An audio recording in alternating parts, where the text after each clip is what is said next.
Hello, hello. Thank you so much for joining. Peter Moriarty here. Hope you are watching the live. If you're not, if you're checking out the replay, please say hello. Let me know where you're watching from. Just drop it down in the comments, and I would love to say hello to you. If you are wanting to check out, ask me a question, have me reply on the channel at some point, you can just drop that question into ask.itgenius.com, ask.itgenius.com, and that's actually going to redirect you through to our Q&A panel where you can actually ask questions, and I go live on the channel every now and again and I update them. If you're new to the channel, my name is Peter Moriarty. I run a business called itGenius, and we are a global partner for Google, and we help small business owners systemize, organize, and scale using Google Workspace and a number of other technology tools. So we've got a whole ecosystem of primarily small business tools, but we're experts in the Google ecosystem, and we love helping business owners build better businesses and better teams. So thank you so much for joining if you're on the live. And in this video, what I'm going to be doing is taking you through all of Google's latest updates for the last month to Google Workspace. And I'm going to be picking out just a few of the highlights, although I've just opened up about 15 tabs to share with you, so there's quite a bit to get through. But I try and share what are the most relevant updates to the Google ecosystem for business owners. So you can get an understanding of, okay, what's coming out in Google's updates, what are important to you, if there's settings you need to change, if there's anything you need to check. These are basically my live reaction and my summary of the latest updates, and we've got a whole series of these videos if you want to check out any of the other updates. So without further ado, let's go ahead and jump in and get into the updates because we've got quite a lot to get through. Now, if you ever want to see where these actually come from, these are actually posted on the Google Workspace Updates blog, and you can go through and subscribe to that if you want to, but there's quite a lot in there. And so my preference is always to have these kind of summarized and shared, and that's why I do these videos, because there's quite a lot to get through if you're trying to get through the every single update on the blog there. But anyway, once a month I do this video and I give you my kind of live reaction to what's out there. So let's jump into our first one. There is a setting for content managers to modify shared drives. Now, this is a little bit of a convoluted one, but I want to explain what this is. So shared drives are obviously the best way to share inside of Google Workspace, right?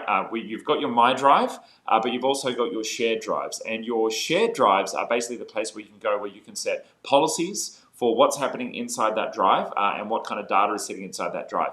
And the easiest way to imagine a shared drive is like a corporate server drive, like we used to use when we had corporate servers. That's Google's interpretation of that. And so using a shared drive means that you actually get access to some different settings where you can lock those down. And Google recently released a feature where you can share folders within a shared drive outside the company or share it with a particular set of users. And so what this change is saying is that those that have the manager permission can now actually share folders from within that drive. But also, starting today, all content managers can also share folders by default. So you've got a little tick box if you want to turn this on or turn this off. But all content managers, which is a different level of permission to manager or owner, sorry, will allow you to actually share out the folders as well. So you can see there, it's in the settings. If you want to access these settings, you just open up your Google Drive, you right-click, you go to Share Drive Settings, and that'll open up these little settings here. But Google are basically just giving you a little bit extra control over how you share those. Okay, next update. You can now, when you move folders from My Drive into shared drives, you can now get a report. They're actually giving you the ability to move folders, but I think they actually mentioned here you can also get a little report of what worked and what didn't work, or maybe that was in another spot here. Anyway, okay. So basically when shared drives was released, people started trying to drag and drop their folders from My Drive over and into the shared drives. But sometimes the folders, based on the permissions in My Drive, didn't actually come across correctly. And so what this new feature does is, it's a beta, but they're allowing you to move folders from your My Drive into the shared drives. And they're making that a little bit easier because for many people who wanted to like migrate their data across, it became pretty messy. So Google making that a little bit easier, which is nice. and they're helping to improve that process. It's been a little bit messy. If you are stuck with that, by the way, our team at itGenius help customers migrate data from MyDrive into shared drives all the time. They do that every day of the week. So if you want some help actually managing that process, then go ahead and reach out to our team. If you're on the live stream, make sure you say hi. I can see there's lots of people watching, but only one person said hello. So Anderson, thanks for saying hello from Brazil. Great to have you here. I'm sure it's probably the middle of the night there at the moment, but thank you for joining. I'm usually based in Australia, but I'm traveling this year. So I'm currently in Manila, going to see some of our team this weekend, which is pretty cool. But I'm basically set up to stream from the road now, so I'm going to be creating lots more content this year. If you have a request for content that you would like me to create, just head along to ask.itgenius.com, ask.itgenius.com, and you'll be able to ask me a question there, and I'll make content from you. All right, and some more people have said hello. Bo has said hello from Phoenix. Thanks for joining. Ryan is here. I'm not sure where from, but welcome. And Maxim has joined from Quebec in Canada. Wonderful. Great to have you here. Bonjour. I assume you speak French. I think most people in Canada at least understand a bit of French. Okay. So next one, we've got including captions in Google Meet video recording. This is very, very cool. So in your Google Meet, when you record a video, there's one button to just hit the record button, and I really love using Meet for all of our meetings rather than Zoom or anything else, because it automatically puts that meeting recording straight into Google Drive as soon as the meeting is finished and everyone's left the meeting. Very, very handy. But Google have switched on two more things. Number one is transcriptions, and so you can have the whole meeting transcribed, which is just amazing. But also there are, if you have captions, and these may even be captions across different languages. It's amazing what they've built into this. They translate it on the fly and create captions in another language, potentially. Anyway, but you can now actually have these captions included in the recording. So basically it's going to save a copy of your captions, which is pretty epic. So if you've got captions enabled, you can actually include it in the recording, which is pretty cool. So you've got to be you've got to be a member of the domain where the meeting was scheduled from to kick this off. It's one of those weird Google things. If you don't see it, maybe you're not like the owner or the organizer, but the feature is there. Yeah, if you're not using Google Meet, you're very much being left behind, because this is an absolutely very, very cool feature. So go check that one out next time you go to record a meeting. Personally, I just choose to record everything because we've got enough space in our Google Drive that we can just dump every recording of every single meeting inside the company straight in there. And so my preference is to just basically record every single thing that happens inside the business in every single meeting that we have. And it means that if anyone ever has an argument of, oh, no, I didn't say that, or no, we didn't decide that, if the meeting was a year ago, you can always go back into your Google Drive. There's a folder called Meet Recordings, and you've got all of your recordings of everything there. And I should probably show you what that looks like, so you know. So you just go straight into your MyDrive, and then inside your MyDrive, let me zoom in a little bit for you guys. Inside your MyDrive, there is a folder called Meet Recordings, and if you're the organizer of a meeting, basically all of your meetings are just going to pop in there, and you can see I've got loads and loads and loads of meetings in there. Very cool feature. If you're not on the business standard plan or above, you won't see this. So if you're on business starter right now, that'd be a good reason to update to business standard. All right, and of course, if you want some discounts, access to pricing that's not usually available online, and additional support, then click on the link down below, get in touch with itGenius, and we'll be very happy to help you out with your account. If you transfer your billing into us, you don't have to buy a service, but you get access to our free concierge plan. And so we've got a free tier on our concierge plan, and you get a bunch of features and support from our team, as well as a free account audit. So if you're not already doing business with us, we would love you to. It doesn't cost you any extra. You can just get in touch with us. It's called the Transfer In offer. Click on the link down below this video, and you can get access. Okay, so what's that? All right, let's go on to our next one. Cool. So next update is, here we go. So Google Sheets have got some updates now, improved CSV imports and localized formatting. Now, this is not an exciting update in itself, improving the CSV imports, but I saw this and I wanted to highlight this for you. If you didn't already know, every Google document has a location format or a locale assigned to it. And to access that, if you're in a document, and I'll just open up a new document here. So if I go doc.new, that's going to open up a new document for me. and I'm inside my document and I'm typing away. But inside my actual document, if I go up to the file menu here, and then it's in, where is it? It's in document settings.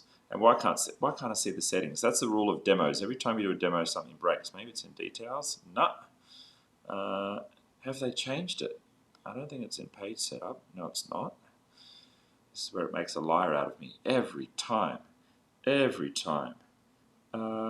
Language, right, interesting. Okay, so this used to be in a menu called settings, unless it's in like they've moved it to tools or format or something. Where on earth did they move it? Okay, it's gone. Maybe someone on the chat can help me out with this, but there used to be a document settings menu. And maybe page setup, is that it? No, maybe I'm just missing it. Anyway, but in that page setting, which I have no idea where it's gone, you used to be able to actually change the locale of an individual document, and I'm going to try and go ahead and try and find it.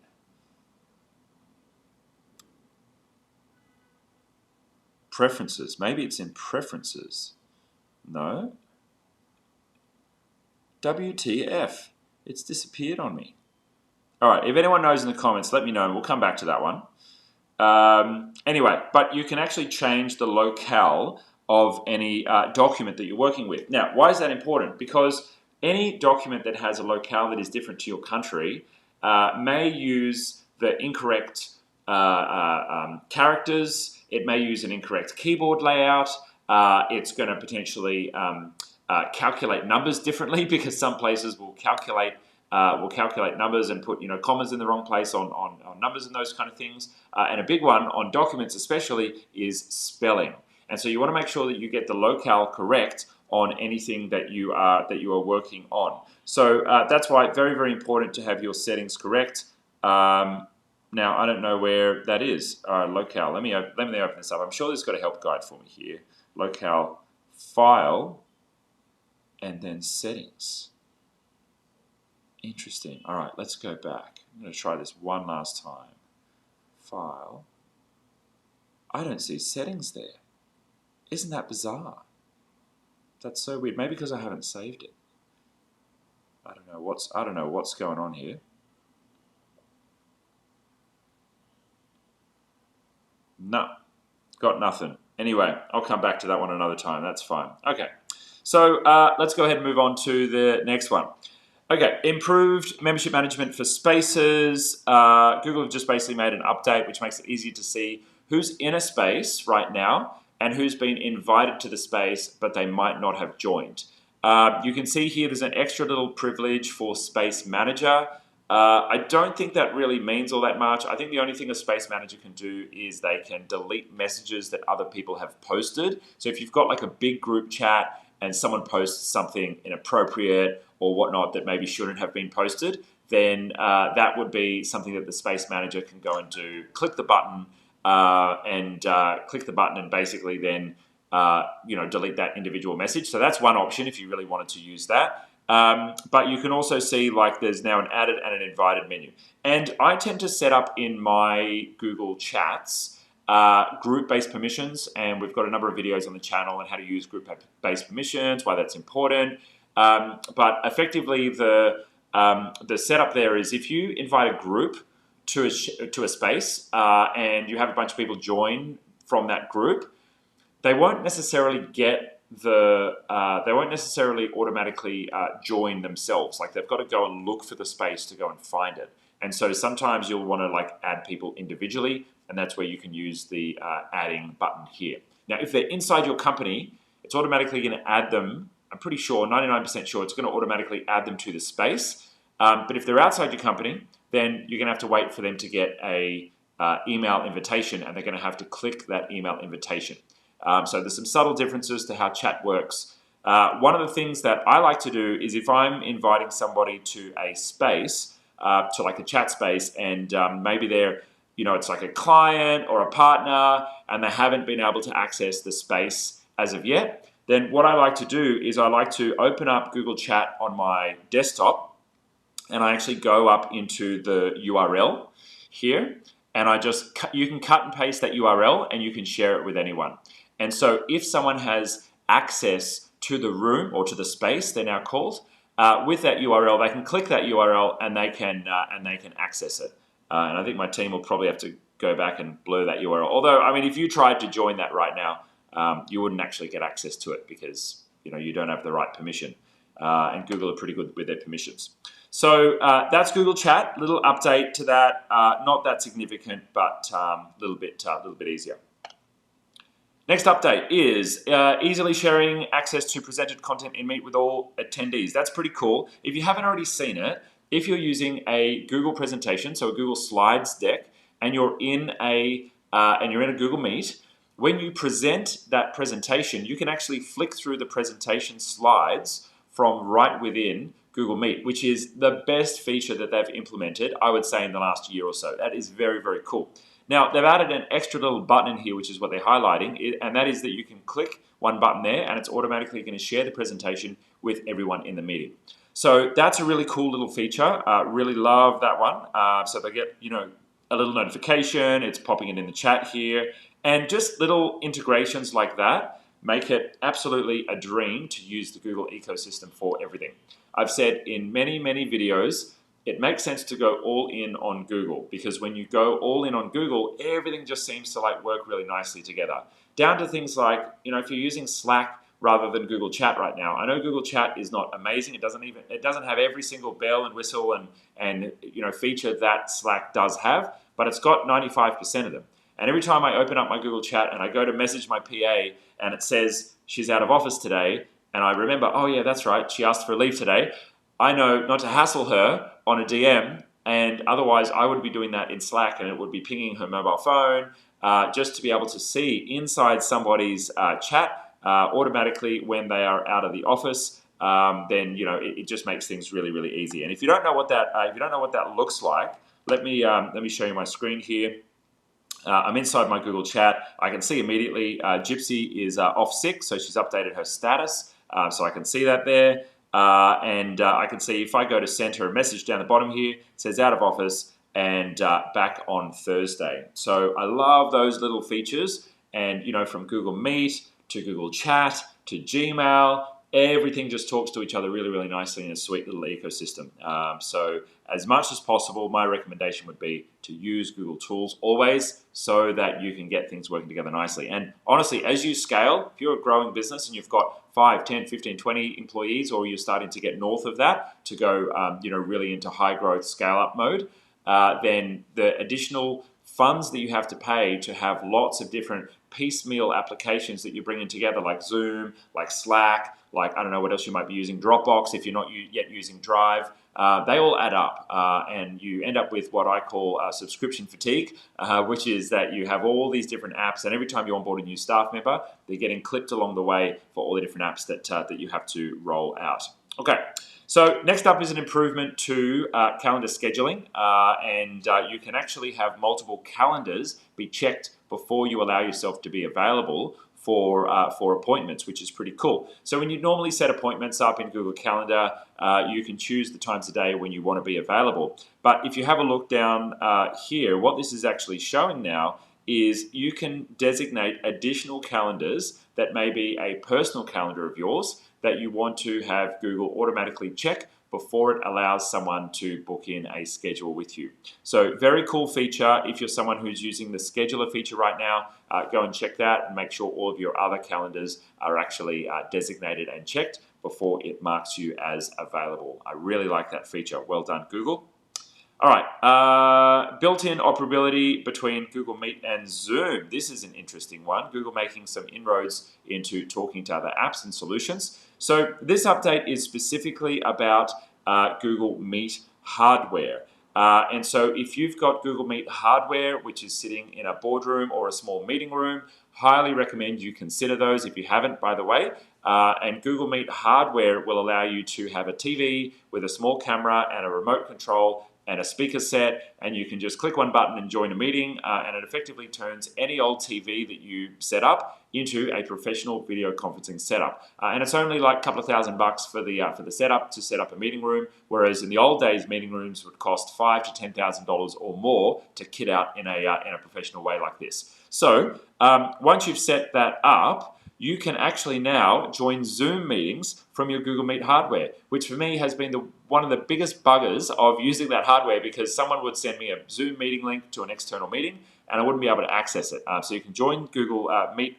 You can join a Zoom meeting from Google Meet hardware, but also you're going to be able to join Meet meetings from Zoom Rooms, which is also very cool. So if someone has Zoom hardware set up in their business, then you'll be able to join your Google meetings as well. Now, I don't know how that would look with the Zoom hardware because I've never used it, but inside Google Meet, I assume if you've just got a meeting link or maybe you just type in the meeting code, then you'll be able to access it. So yeah, I don't think there's much else there. I'm sure it goes into the details, but cool little setup. My strong recommendation is if you're a business that has a common meeting room or a boardroom, that you set up one of these kits, because it's just a matter of when you do meetings, particularly if you have remote team members or remote customers, you can just sit down at the boardroom table, click one button or press the touch screen, and boom, you're straight into the meeting. Very, very cool feature. Love it.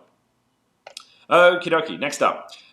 Noise cancellation is being expanded to more devices, which is very cool. If you've not yet switched on voice cancellation or noise cancellation, inside your Google Meet, this might be a good time to go and just check your Google Meet settings the next time you're in a meeting and make sure it's switched on. It's very, very effective. It doesn't work amazingly when you've got lots of background noise, but if you've got just a little bit, it actually works quite well. And it also drowns out things like music. I'm here in the Philippines at the moment, so there's motorbikes and beeping horns and sirens, and sometimes there's cats meowing. And so all of those things just get drowned out, and they're basically using their AI just to bring your voice through, but none of the other peripheral sounds that are around you, which is very, very cool. And so they're adding it to additional Android devices, and it's being made available for additional plans as well, it looks like, which is pretty cool. So thank you, Google, for adding that. To some more devices.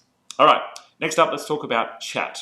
Google are making some changes to Google Chat. They've been bit by bit developing it, and you may have seen recently inline threading inside Google Chat. So let's see if there's a screenshot. Yeah, this is what inline threading looks like in chat.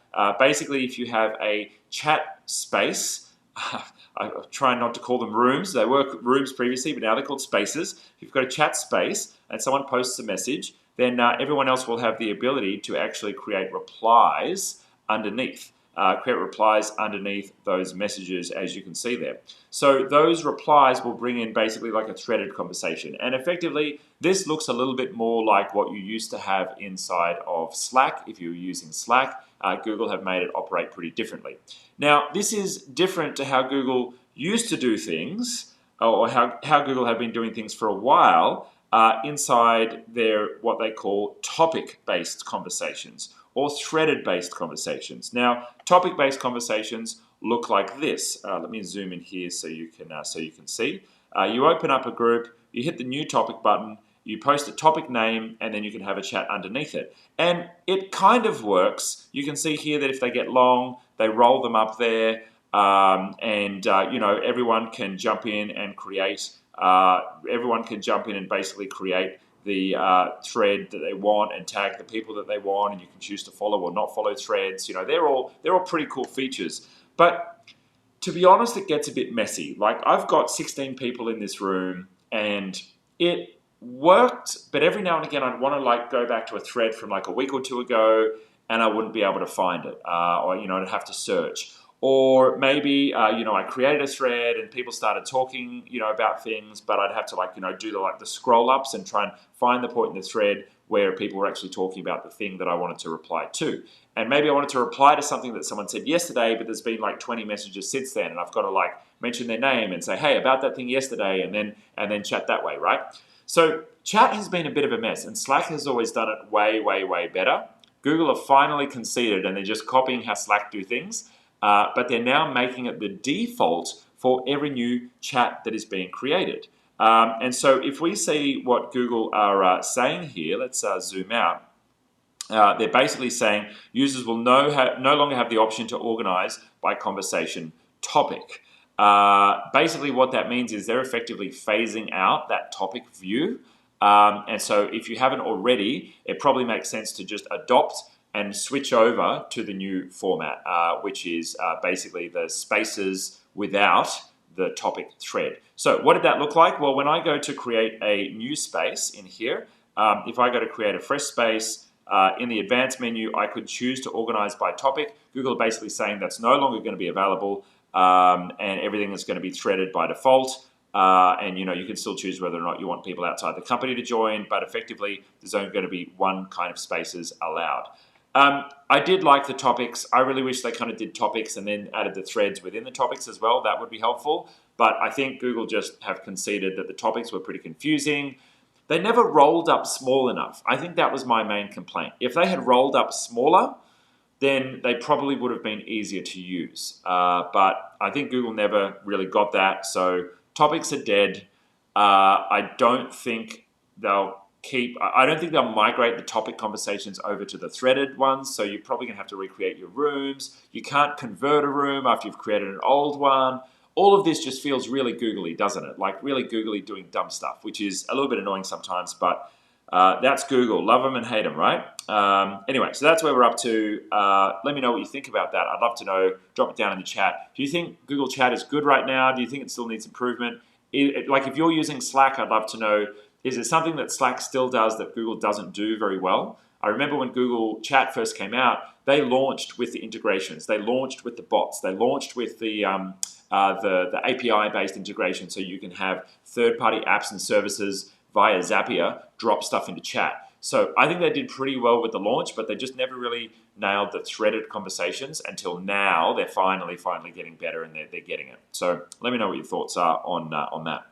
All right, so there's some new features inside there's some new features coming to spreadsheets, and they are called Smart Canvas. If you haven't already had a look at Smart Canvas, it's basically the ability to add more data layers to your spreadsheets right from within the individual cells, which is pretty cool. And so you can see here one of the examples that they've given of some of the new features that they're bringing out is the ability to have a location added inside a cell. And you access the Smart Canvas by using the @ symbol, and you can look up a contact, you can do a location, you can see that you can link in an individual file. Effectively, it's turning it into a little bit more of a database-y kind of feel because you're able to link out to other content. And so you can see here there's a number of new pieces of information that you can add. One of those are places. You can also have expanded dates, so like today, yesterday, tomorrow. That's pretty cool. Finance chips, so you can pull through stocks, other bits and pieces straight into a sheet. You've been able to do that for a long time, but you had to use a bit of a convoluted formula. So Google are just making this really, really easy and pretty idiot-proof to be able to do this, which I like. Stopwatch, oh my God, that's awesome. There we go. Wow, look at that. I wonder if that's just for documents or if you can actually add that into a Google Sheet. Whew. Very, very cool. So, yeah, you can just kind of mention those things, @ and then stopwatch, or @ and then place, and you can add them straight into your sheets. Love those features and love what Google is doing there. There are third-party competitors like Airtable and a number of other options that allow you to do things like this, and Google are really, nipping at the heels. They're a little bit slow sometimes in their development, but, bit by bit they are building things up, and they are building out some pretty cool features. When I look at other companies innovating and then Google following, what I tend to think is like, okay, yes, it would be great to use every single feature of every single new app that comes out, but we've got quite a big company now. We've got 50, 60 people, and everyone's working remotely, and multiple brands, multiple businesses, multiple entities. At that point, it becomes a little bit challenging to, grab a new best-in-class piece of software and then roll it out to 50 people because you need training and change management, and then you've got to make sure they're using it, and you've got to pay for licensing. And so for the most part, we try and do things inside the Google ecosystem wherever we can because it just keeps things simple and, allows us to grow and scale our business without getting things too messy. All right, improvements to Google Contacts. I'm pained to mention Google Contacts because I've had such a poor experience with it over the years, and most people have as well. And so they tend to throw expletives at me anytime I mention it. But Google have made an update, yet another small update to contacts, the forgotten feature, and inside your main Gmail window, which now has all of your widgets on the right-hand side for your calendar and Google Keep and everything else, you can now edit contacts, which is a pretty cool feature. Couldn't do it before. Now you can actually edit a contact when you bring up their contact card. Looks like you can create new ones there as well. I don't know if you were able to do that before because I've never used it ever. But anyway, there you go. If you're using contacts, a little update there, which is pretty handy. Next up, Google Calendar and Assistant reminders are moving into Google Tasks. Google, I'm glad, are bit by bit making tasks better and better and better. It's never been amazing, but it's getting there. I still don't think it's a replacement for Monday or Asana or Trello or ClickUp or something else that you're using for all of your project management and sophisticated project delivery. But if you're a very small team, maybe you've got like only 2 or 3 people in the company, that might make sense to use Google Tasks. But at a minimum, if you're using it for yourself individually and you've set things like reminders, you can actually have those reminders switch over into a task. Now, I don't know exactly what that looks like. Like, is that calendar reminders that pop up for your calendar events? I would say this is something to do with if you wanted to have a reminder set that an event is coming up like in a day or in a couple of days and you need to do some prep for it, then you would use this feature. I know for a long time you could click a button inside your Gmail and turn an email into a reminder. Basically, Google is making those reminders tasks, and they're all going to appear inside your tasks menu, which again, it's that little blue dot there. You can access your tasks from any page, whether in your calendar, your Gmail, or anywhere else that has all of these helpers along the side there. That's it for the updates. Thank you so much for joining. If you joined on the live, wonderful to have you here. I'm going to try sending over a link here, see if it works now, because I'm using a new app. I want to see and make sure it comes through into the stream. But if you'd like to ask me a question and have me create a video on any topic that you like, whether it's business or personal or tech, I'll be very happy to do that for you. Just jump onto ask.itgenius.com. We get a lot of YouTube comments, and I've tried responding to them in the past, but I just can't get to them all anymore. And so what we're doing is we're just directing people to go to ask.itgenius.com, ask any question you want there, and it's a democratic process. You can vote up questions that you want to have me answer, and so as much as possible, I'm going to get the best questions answered that people want me to answer, and I look forward to doing that for you. So thanks so much for joining on the live. If you're on the live, if you're on the repeat, you can still say hi. I love reading your comments. It helps me to be motivated to make more of these videos. And of course, if you are interested in help with your Google Workspace account, please reach out to our team. Jump on the link down below. We offer a free consultation. Doesn't matter where you are in the world. Based on the hours of our team, Australia and US are better. But we will eventually be getting to 24 hours in our staffing. The US is ramping up very quickly. We just hired like 10 new people. Like, it's going pretty crazy at the moment. So Australia and US, we're pretty good time zone wise. If you're in the UK or Europe, that's okay as well. We've got customers pretty much all around the world now. And so if you're interested in some help with Google Workspace, with small business technology, if you want to roll out a CRM system, if you want some help just like systemizing the business and building an intranet using Google Sites, if you want to build a dashboard using Google Data Studio, formerly it's now called Looker Studio, all of those are available with our team.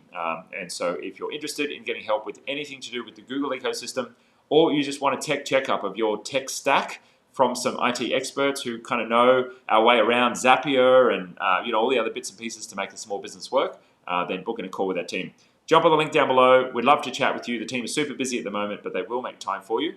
Or if you're ready to jump on to Concierge, you get a bunch of free features. And effectively, Concierge is a small business tech virtual assistant service. And so what that means is you can just send chat messages, emails. You can pick up the phone and chat if you want. You can jump on a Google Meet with our team, and they'll just do anything you want in the small business tech stack as long as it's one of our supported apps. So it might be Asana, LastPass, Hiver, Copper CRM, Zapier. Did I mention Zapier? I'm not sure. But unlimited zaps, all the zaps you want. If you want a zap done, you just message our team on chat and say, hey, I want this to go to there, and I want this to, that to happen and that to happen. That's all the things we do in Concierge. So if you're interested in that, click on the link below, have a chat to our team. And if you're not yet following me on socials, on Instagram and Facebook, you can click through to those on the link below as well. And I'll catch you guys in the next one. I'll say goodbye now and look forward to your questions on the next ones. And I'll see you next month for some more updates.